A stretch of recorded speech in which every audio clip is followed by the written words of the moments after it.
The massive alien ship hung over New York like a dark cloud, its shadow stretching across the city. It had been there for 50 years, along with similar ships over every major city on Earth. The aliens called it protection. The humans called it prison. Captain James stood at the window of his office in the Earth Defense Force headquarters, watching the ship with tired eyes. Another request to explore beyond Mars had been denied. Another human ship forced to turn back at the edge of the solar system. Another day of being told it was for their own good. The morning sun caught the edge of the alien vessel, making its purple-black surface gleam. James remembered the day they arrived, when he was just a boy.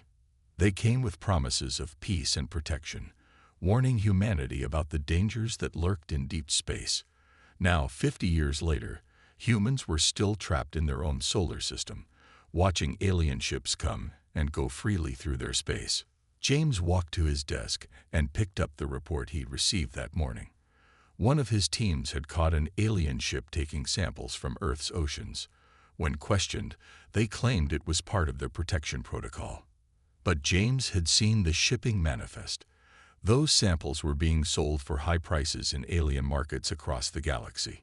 A soft beep announced the arrival of Admiral Gray, the alien representative to the Earth Defense Force. The tall, gray-skinned creature moved with unusual grace for its size. "Captain James, I trust you received our response about the Mars expedition." "I did," James said, keeping his voice steady. Another denial. "The space beyond your system is dangerous for your kind," Gray said, the words smooth from 50 years of repetition. "We only wish to keep you safe." James watched as Gray's inner eyelids blinked sideways. A tell he'd learned meant the alien was lying. On his desk, hidden under other papers, was proof that humans were perfectly capable of surviving in deep space. The aliens had been lying about that, too. Through his window, James saw a human transport ship being escorted by two alien vessels. The transport carried medicines that Earth now depended on. Medicines that replaced Earth's own versions, which had been banned for safety reasons. Another chain to keep humanity bound. But things were changing. In his secure drawer, James had reports from Dr. Miller's secret lab. Evidence that humans were advancing despite the restrictions. Proof that the aliens were stealing human innovations. Data showing that Earth's resources were being stripped away under the guise of protection. James turned back to Gray, who was still talking about safety protocols. The alien's shadow fell across James's desk, and he noticed how it reached for the hidden reports, almost like it knew they were there. James shifted slightly, blocking the drawer with his body. "We understand the frustration," Gray was saying, "but these rules exist for a reason." "Of course," James replied, the words bitter in his mouth. He'd said them so many times before. But this time was different. This time he had proof. This time, he knew what they were really doing to Earth. As Gray left the office, James sent a coded message to Commander Stone. "Evidence confirmed. They're not protecting us. They're farming us." The stars visible through his window seemed to mock him. So close yet forbidden. But humans were patient. They were clever. And most importantly, they were angry. 50 years of anger, building like a storm. James looked at the alien ship again, its shadow now stretching towards evening. They thought they had humanity safely contained. They were wrong. Deep beneath the Rocky Mountains, Dr. Miller wiped sweat from her forehead as she checked her calculations again. The underground lab hummed with energy, machines casting blue light across her tired face. She had been working for 20 hours straight, but she couldn't stop now. Not when she was so close. The quantum drive in front of her pulsed with a soft glow. It wasn't supposed to work. The aliens had said it was impossible for humans to create faster than light travel. But here it was, defying their laws, defying their lies. Her computer beeped, confirming what she already knew. The drive wasn't just working. It was more efficient than the alien versions. They had lied about everything. Humans weren't too primitive to understand FTL travel. They were too dangerous to be allowed to discover it. A quiet knock made her jump. Commander Stone entered the lab, his uniform dusty from the long trip through hidden tunnels. "Tell me you have something," he said, looking at the glowing drive. Miller nodded, pointing to her screen. "We're ready. The drive works. But I found something else." She pulled up files stolen from alien databases. "Look at their studies of human biology. They're not protecting us. They're afraid of us." Stone leaned closer, reading reports about human adaptability, about how quickly humans evolved and change. Reports about human aggression, human determination, human creativity. The aliens had been studying them like lab rats, measuring their potential threat. "There's more," Miller said, opening another file. "We're not the first. Other species, ones they called primitive. They're all gone now. Died out after being protected by the Council. Their resources stripped, their people slowly crushed under alien control." A distant rumble shook dust from the ceiling. Another alien ship landing somewhere above. Stone's fists clenched. "How many have they killed?" 12 species that I can find records of. All of them had potential. All of them were contained, controlled, and eventually died out. Miller's voice shook with anger. "They're doing the same to us. Those medicines they give us, they're designed to make us dependent. The food they trade, it's changing our biology, making us weaker." Stone walked to the quantum drive, its light reflecting in his determined eyes. "How long until it's ready for testing?" "A week, maybe less." Miller stood, stretching tired muscles. "But we'll need a ship. A real one, not these short-range vessels they let us build." "We have one," Stone said quietly. "Hidden in the asteroid belt.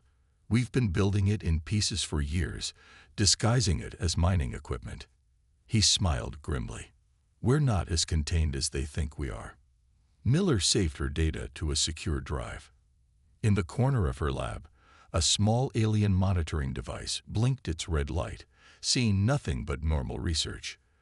They had learned to hide their real work, to keep their discoveries secret.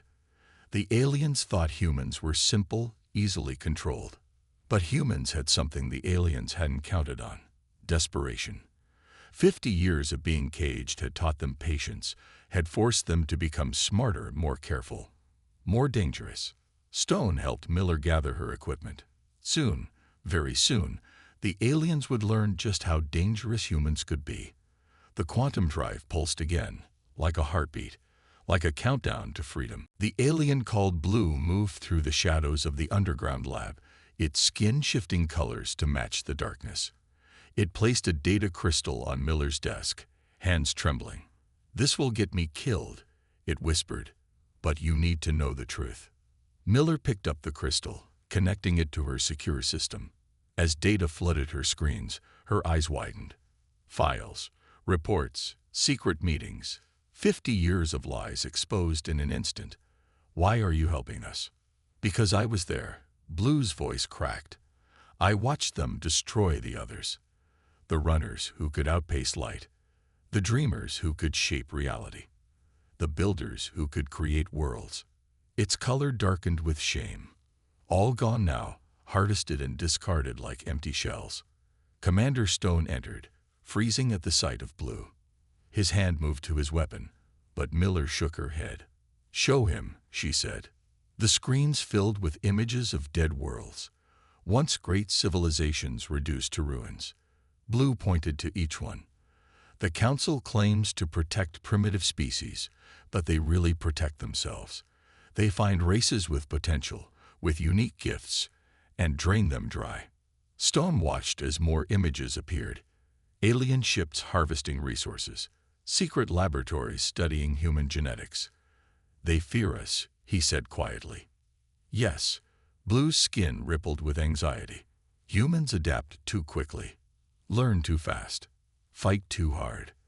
The Council saw what you could become, so they caged you. But they didn't just stop your progress. They're stealing it." New files showed human innovations being copied, modified, and claimed by alien species.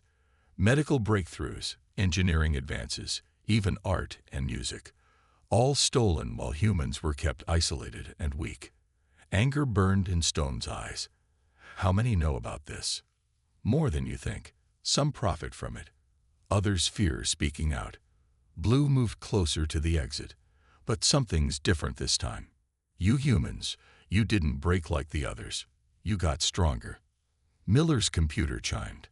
The message system she'd created, hidden from alien surveillance, was lighting up. Similar revelations were spreading across Earth.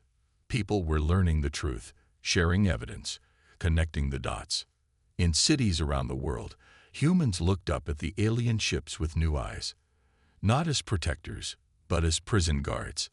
The rage that had simmered for 50 years began to boil. They're watching for violence. Blue warned. They expect riots, rebellion. That's how the others fell. Fighting alone. Fighting too soon. Stone smiled grimly. Then we won't fight alone. And we won't fight yet. He turned to Miller. How many other underground labs do we have? Hundreds, she said. Hidden in mountains, beneath oceans, disguised as something else. All working, all connected, all waiting. Blue's color shifted to a deep warning red. The Council will realize soon that I helped you. When they do, Stone said, they'll learn what happens when you push humans too far. He looked at the screens, at the evidence of decades of lies and theft and murder. We're not going to break like the others. We're going to break them. Above them, alien ships continued their endless patrol, unaware that their perfect prison was already cracking. Humans had finally learned the truth, and the truth was spreading like fire through dry grass. The breaking point was coming. The United Earth Government Chamber had never been so quiet. 500 representatives sat in stunned silence as they watched the evidence unfold on the massive screens. Captain James stood at the podium, his voice steady as he revealed 50 years of alien deception. They didn't protect us, he said. They trapped us, farmed us, stole from us. And now we have proof. Behind him, images showed alien ships harvesting Earth's resources, secret laboratories studying human genetics, and documents detailing the extinction of other species. Miller's quantum drive glowed softly on display. We built this in secret, she explained. It proves they lied about faster than light travel, about our capabilities, about everything. The chamber erupted in angry whispers. 50 years of being treated like children, of watching their world slowly drain away, of believing they were being protected, all of it had been a lie. In hidden facilities across Earth, humans were already moving. Underground factories that had been disguised as storage units began producing weapons and ships. Laboratories hidden in mountain ranges and ocean trenches worked on breaking alien technology. A resistance that had grown in darkness for decades was finally ready to step into the light. The alien ships above increased their patrols. They could sense something was wrong, but they couldn't find anything obvious to stop. No riots in the streets, no attacks on their facilities. Just silence. The dangerous silence of a predator preparing to strike. Commander Stone coordinated from his hidden base, watching as humanity's secret fleet grew larger. Ships built piece by piece, hidden in asteroid mines and deep ocean trenches, were finally being assembled. Weapons developed in secret were being distributed. Plans 50 years in the making were set in motion. The aliens had taught humanity patience. They had forced humans to become sneaky, resourceful, and careful. Now those lessons would be turned against them. In the Council's ships above, Admiral Gray felt uneasy. The humans were too quiet.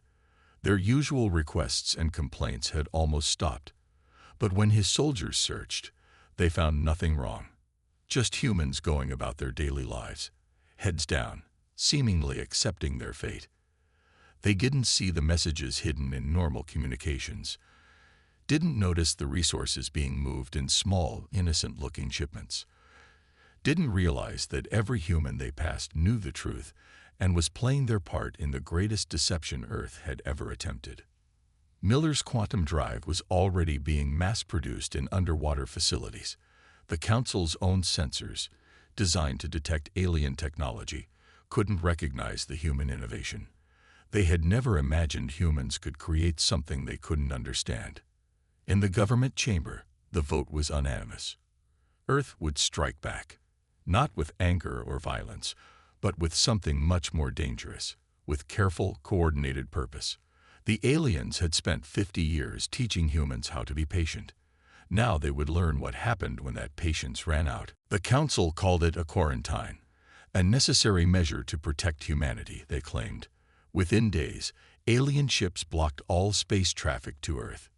No trade, no supplies, no movement beyond the atmosphere without council approval. Food shortages hit first.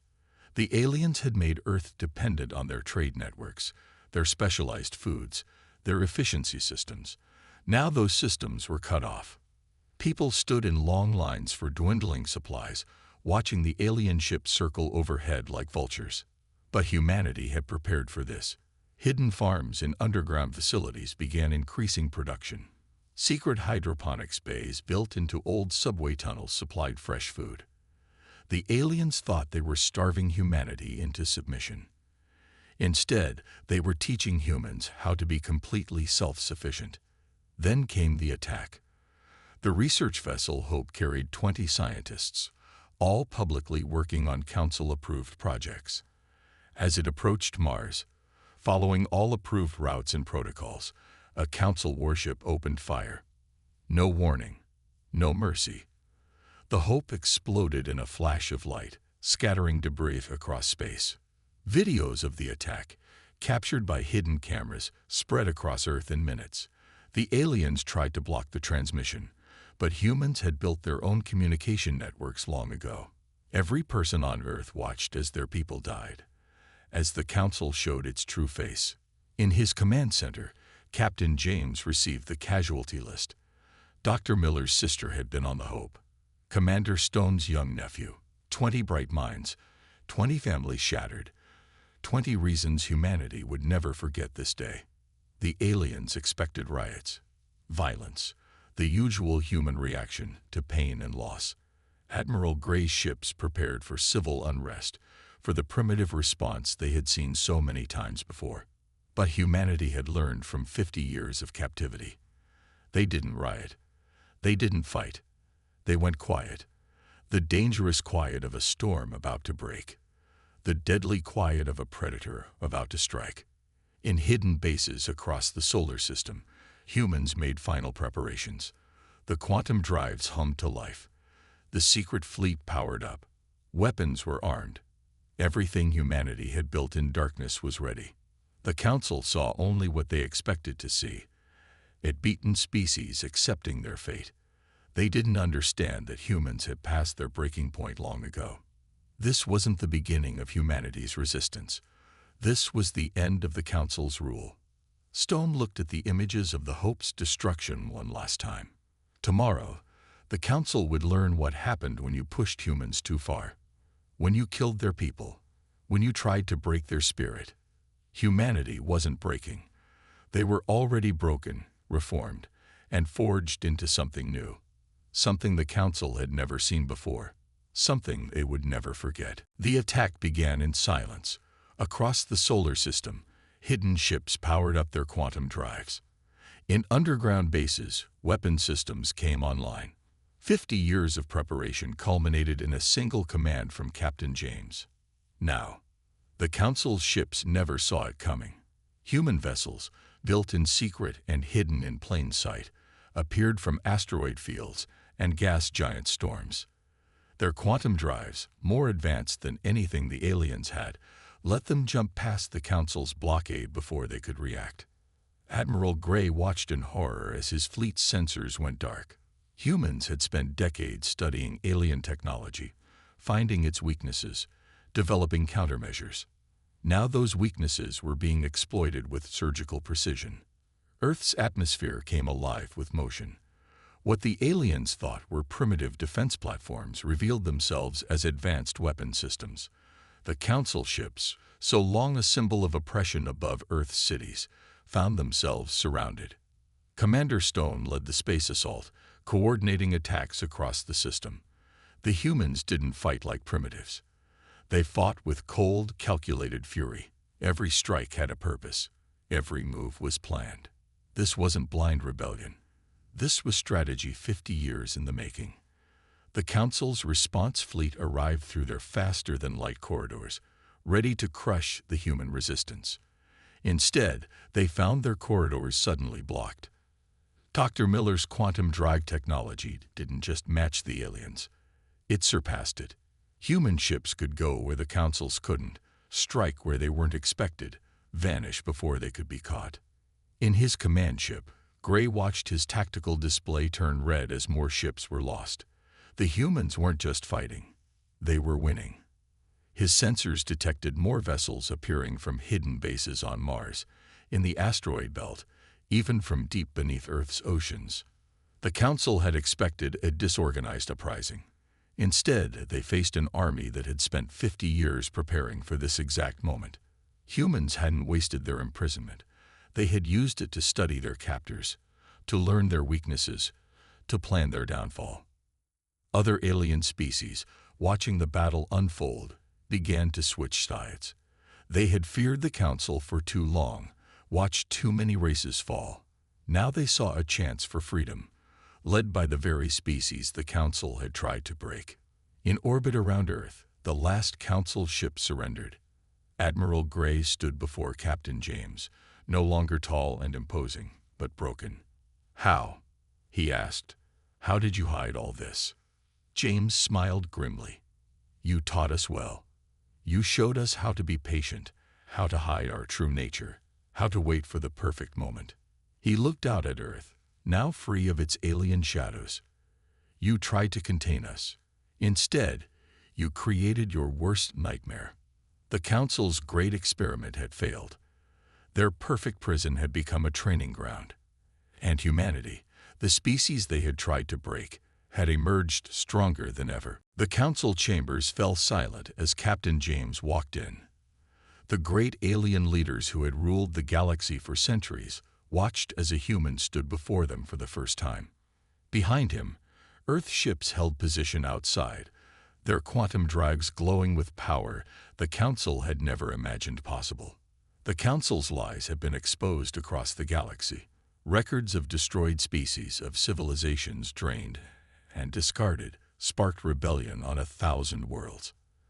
The great masters of the galaxy now faced judgment from those they had tried to break.